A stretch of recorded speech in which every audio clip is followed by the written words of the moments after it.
Mga tuan. Ito na nga guys, ganito ang buhay OFW kapag nagpapadala ng mga pasalubong sa Pinas. Kapag nagpapabox kami, ganito kami mamili. Madamihan talaga. Kasi mas mura kapag madamihan. Diba, may sale kasi sila. O, ayan, pati mga chocolates, mga coffee mate. Ayan. Napakadami guys. Mas maraming promo kasi pag madami ka ding bibilhin.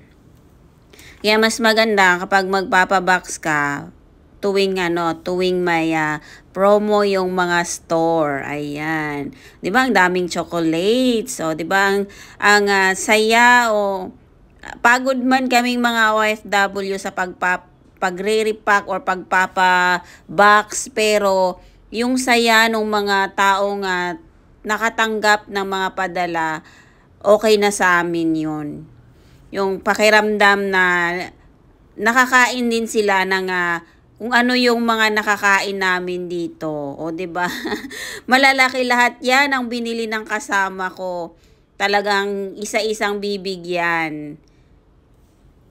Kasi maraming kumbaga sale sila, promo. So, ganon kalaki yung mga pinapadala. Tsaka toothpaste, mga sabon. Kasi nga madamihan dito pag bumili ka. 'Di ba? Ang dami. Tapos ipapasok pa namin. Ayan, ipasok namin sa isang malaking box. O ganyan lang ang itsura pag ipasok na.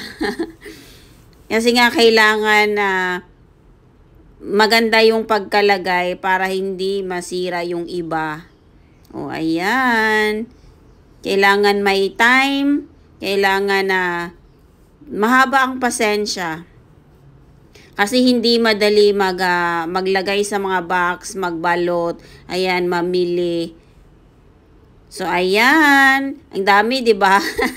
So, ayan guys, after naming nagkape-kape kami. Ayan, dahil natapos na ang aming box. Ang sarap ng kape.